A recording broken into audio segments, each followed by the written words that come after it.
Assalamualaikum warahmatullahi wabarakatuh. Kami dari kelompok 4 mengambil tema Good Governance akan mempresentasikan hasil dari kelompok kami. Perkenalkan, nama saya Laurencia Angelita, NBI 11119.084. Perkenalkan, nama saya Faikotul Hima, NBI 111190094. Perkenalkan, nama saya Anggreni Cheningrum, NBI 11119.095. Nama saya Syari Udayana, NBI 1111900-103. Perkenalkan, nama saya Ananda Intan Pratiwi, NBI 1111900-104. Perkenalkan, nama saya Enggedan Masuti, NIM-nya 111900106. Perkenalkan, nama saya Rivaldi Arianto, NIM 11119000108. Perkenalkan, nama saya Rini Kusumawati, NIM 111900117. Perkenalkan, nama saya Diana Andini, NBI 11119000124.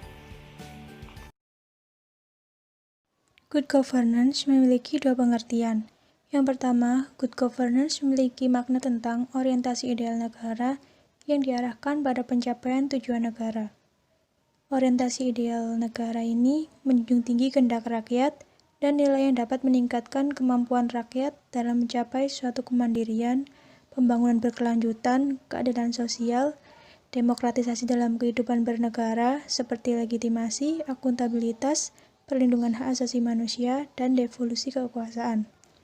Kedua, good governance memiliki makna tentang aspek fungsional pemerintah yang efektif dan efisien, atau pemerintah yang berfungsi ideal, yaitu mampu berfungsi secara efektif dan efisien dalam upaya pencapaian tujuan nasionalnya. Good governance pada dasarnya adalah suatu konsep yang mengacu kepada proses pencapaian keputusan dan pelaksanaannya yang dapat dipertanggungjawabkan secara bersama sebagai suatu konsensus yang dicapai oleh pemerintah, warga negara, dan sektor swasta bagi penyelenggaraan pemerintahan dalam suatu negara. Good governance di Indonesia sendiri mulai benar-benar dirintis dan diterapkan sejak meletusnya era reformasi, yang dimana pada era tersebut telah terjadi perombakan sistem pemerintahan yang menuntut proses demokrasi yang bersih, sehingga good governance merupakan salah satu alat reformasi yang mutlak diterapkan dalam pemerintahan baru. Akan tetapi, jika dilihat dari perkembangan reformasi yang sudah berjalan selama 15 tahun ini, penerapan good governance di Indonesia belum dapat dikatakan berhasil sepenuhnya sesuai dengan cita-cita reformasi sebelumnya. Masih banyak ditemukan kecurangan dan kebocoran dalam pengelolaan anggaran dan akuntansi yang merupakan dua produk utama good governance. Selanjutnya akan dijelaskan oleh teman saya mengenai konsep dari good governance. Konsep good governance. Untuk mencapai pemerintahan yang baik, perlu adanya konsep good governance. Di antaranya, 1. Tahap pemerintahan yang berwawasan ke depan atau visi strategis. Semua kegiatan pemerintah di berbagai bidang dan tingkatan seharusnya didasarkan pada visi dan misi yang jelas dan jangka waktu pencapaiannya, serta dilengkapi strategi implementasi yang tepat sasaran, manfaat, dan berkesinambungan. 2. Tahap pemerintah yang bersifat terbuka atau transparan. Wujud nyata prinsip tersebut antara lain dapat dilihat apabila masyarakat mempunyai kemudahan untuk mengetahui serta memperoleh data dan informasi tentang kebijakan, program, dan kegiatan aparatur pemerintah, baik yang dilaksanakan di tingkat pusat maupun daerah. 3. Tahap pemerintahan yang mendorong partisipasi masyarakat. Masyarakat yang berkepentingan ikut serta dalam proses perumusan atau pengambilan keputusan atas kebijakan publik yang diperuntukkan bagi masyarakat, sehingga ketertiban masyarakat sangat diperlukan pada setiap pengambilan kebijakan yang menyangkut masyarakat luas. 4. Tahap pemerintah yang bertanggung jawab atau akuntabel. Instansi pemerintah dan para aparaturnya harus dapat mempertanggungjawabkan pelaksanaan kewenangan yang diberikan sesuai dengan tugas pokok dan fungsinya. Demikian halnya dengan kebijakan, program, dan kegiatan yang dilakukan dapat dipertanggungjawabkan. 5. Tahap pemerintahan yang menjunjung supremasi hukum. Wujud nyata prinsip ini mencakup upaya penuntasan kasus KKN dan pelanggaran HAM, peningkatan kesadaran HAM, peningkatan kesadaran hukum, serta pengembangan budaya hukum. Upaya-upaya tersebut dilakukan dengan menggunakan aturan dan prosedur yang terbuka dan jelas, serta tidak tunduk pada manipulasi politik. Konsep selanjutnya yaitu keenam, tata pemerintahan yang demokratis dan berorientasi pada konsensus. Maksud dari konsep ini ialah perumusan kebijakan pembangunan, baik di pusat maupun daerah, dilakukan melalui mekanisme demokrasi dan tidak ditentukan sendiri oleh eksekutif. Keputusan-keputusan yang diambil antara lembaga eksekutif dan legislatif harus didasarkan pada konsensus agar setiap kebijakan publik yang diambil benar-benar merupakan keputusan bersama. Ketujuh, tata pemerintahan yang berdasarkan profesionalitas dan kompetensi. Maksud dari konsep ini adalah wujud nyata dari prinsip profesionalisme dan kompetensi dapat dilihat dari upaya penilaian kebutuhan dan evaluasi yang dilakukan terhadap tingkat kemampuan dan profesionalisme sumber daya manusia yang ada. Ke-8. Tata pemerintahan yang cepat tanggap atau responsif. Aparat pemerintahan harus cepat tanggap terhadap perubahan situasi atau kondisi mengakomodasi aspirasi masyarakat, serta mengambil prakarsa untuk mengatasi berbagai masalah yang dihadapi masyarakat. 9. Tata pemerintahan yang menggunakan struktur dan sumber daya secara efisien dan efektif. Pemerintah baik pusat maupun daerah dari waktu ke waktu harus selalu menilai dukungan struktur yang ada, melakukan perbaikan struktural sesuai dengan tuntutan perubahan seperti menyusun kembali struktur kelembagaan secara keseluruhan, menyusun jabatan dan fungsi yang lebih tepat, serta selalu berupaya mencapai hasil yang optimal. Ke-10.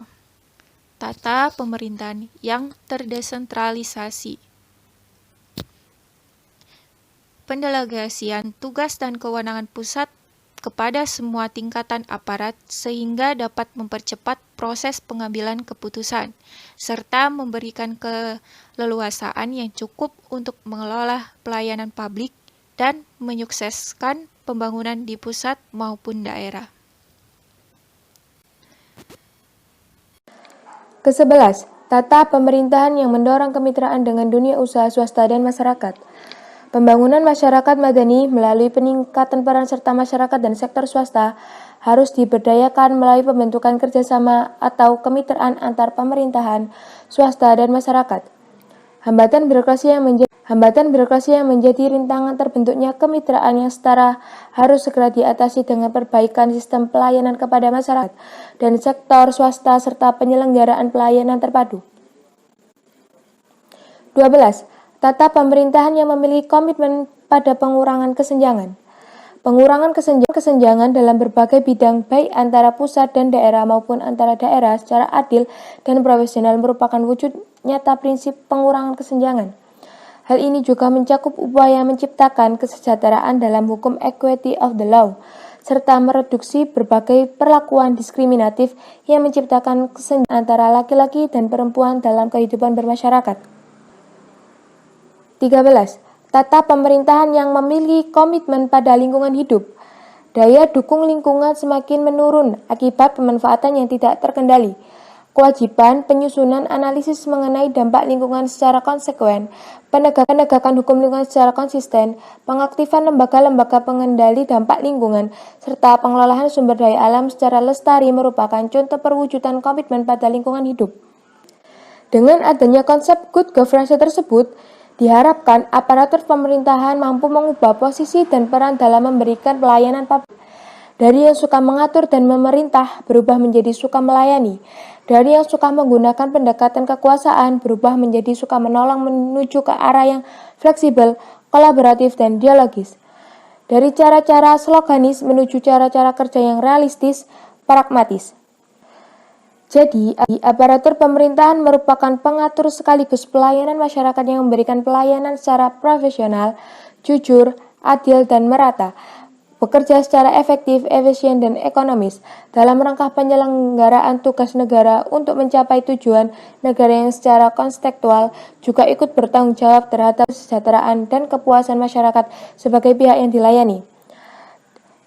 Dengan demikian, aparatur pemerintahan harus memberikan citra yang baik dengan kinerja yang baik pula kepada. Melihat uraian di atas, kita bisa mengetahui bagaimana pentingnya sebuah negara dalam bentuk good governance. Sebuah negara dengan bentuk good governance merupakan bentuk negara yang diidam-idamkan oleh semua masyarakat. Dengan ini, kita dapat menilai dan mengukur bagaimana kinerja suatu pemerintahan dalam menciptakan good governance. Baik buruknya pemerintahan suatu negara bisa dinilai dari bagaimana negara tersebut bersinggungan dengan semua unsur atau ciri-ciri good governance. Penyelenggaraan pemerintahan dikatakan good governance apabila memiliki ciri-ciri. Saya akan menjelaskan mengenai ciri-ciri good governance, yaitu 1. Adanya partisipasi masyarakat.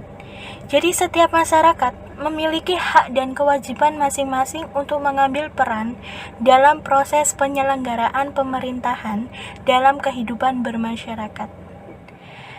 Jadi, semua masyarakat berhak memiliki suara dan action masing-masing dalam pengambilan keputusan, baik yang terjadi secara langsung maupun tidak langsung, serta melalui lembaga perwakilan masyarakat yang sah. Sehingga suara partisipasi masyarakat dapat diterapkan sebagai bentuk adanya good governance yang baik. 2. Supremasi hukum yang baik penegakannya. Dalam mewujudkan good governance harus disertai dengan penegakan hukum yang diberlakukan secara adil dan merata kepada seluruh masyarakat tanpa membeda-bedakan. Oleh karena itu, pemerintahan dalam mewujudkan serta menjalankan good governance harus mempersiapkan serta membangun sistem hukum yang sehat di dalamnya dengan menjalankan peranan lembaga peradilan sebaik mungkin agar tidak ada kesenjangan ketika adanya penyelenggaraan pemerintahan. Ketiga, keterbukaan atau transparansi dalam pemerintahan kepada masyarakat luas. Jadi, dalam suatu proses pemerintahan untuk mewujudkan good governance harus disertai dengan adanya informasi-informasi yang mewadai agar bisa dimengerti dan dipantau oleh pihak-pihak yang berkepentingan di suatu negara tersebut. Informasi ini harus disertai dengan adanya keterbukaan atau transparansi yang mencakup seluruh aspek aktivitas yang berkaitan dengan kepentingan umum atau kepentingan masyarakat secara keseluruhan. Keempat, data tanggap atau responsif pemerintahan baik. Dengan adanya keterbukaan atau transparansi informasi yang berkaitan dengan aktivitas kepentingan masyarakat tersebut, maka setiap komponen yang terlibat dalam penyelenggaraan pemerintahan harus memiliki daya tanggap yang baik.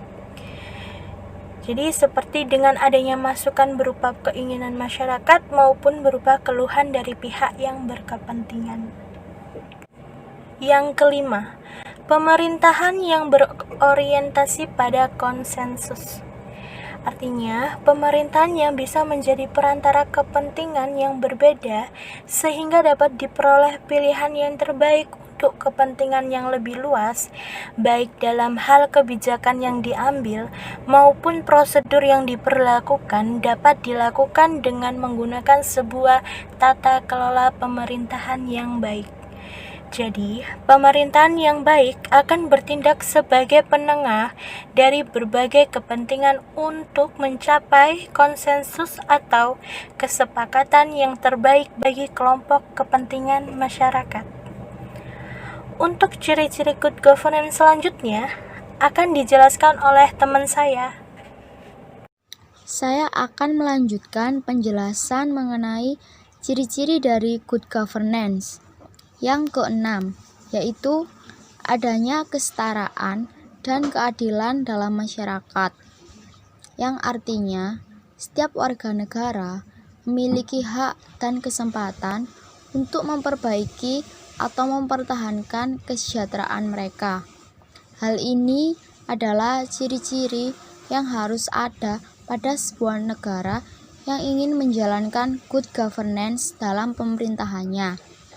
Ciri-ciri yang ketujuh dari good governance adalah pemanfaatan sumber daya yang efektif dan efisien, yang berarti bahwa good governance hendaknya membuat proses-proses pemerintahan dan lembaga-lembaga yang berwenang bisa menghasilkan output sesuai dengan kebutuhan yang dimiliki masyarakat dengan menggunakan sumber daya yang tersedia seefektif dan seefisien mungkin.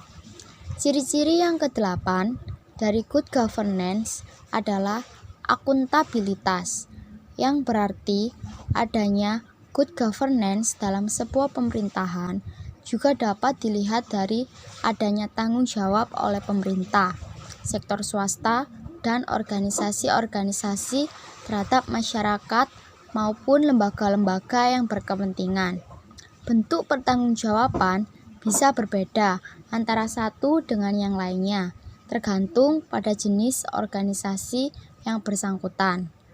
Hal yang perlu ditekankan dalam hal ini adalah seluruh pihak yang berwenang dalam pengambilan keputusan dan kebijakan dalam pemerintahan. Bahkan jika itu sektor swasta, harus bertanggung jawab pada kepentingan publik, bukan hanya kepentingan golongan atau kelompok tertentu saja. Selanjutnya, ciri-ciri yang ke-9 dari good governance adalah adanya visi strategis, yang berarti pemerintahan yang menjalankan good governance juga perlu memiliki sudut pandang yang luas dan jauh ke depan atas tata pemerintahan yang baik dan pembangunan manusia. Tidak hanya itu, pemimpin dan masyarakat juga harus sangat peka terhadap apa yang dibutuhkan untuk mewujudkan perkembangan masyarakat tersebut.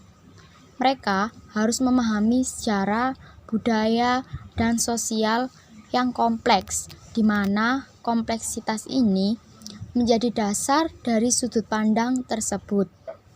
Selanjutnya akan dijelaskan oleh teman saya mengenai kritik dari good governance.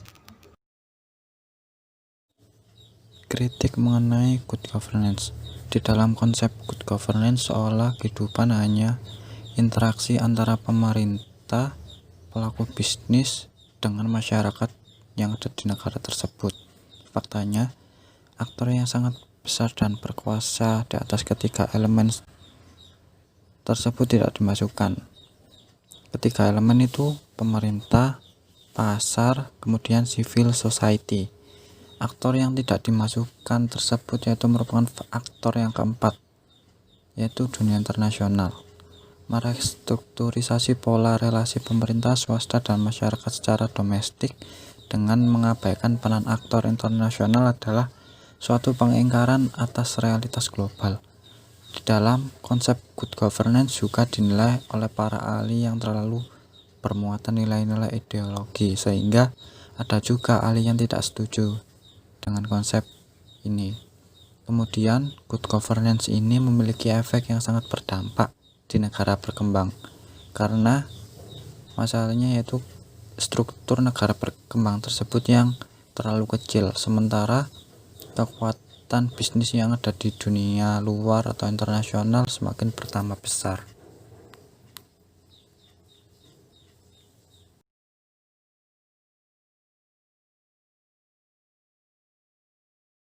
Terima kasih. Apabila ada salah-salah kata, mohon dimaklumi.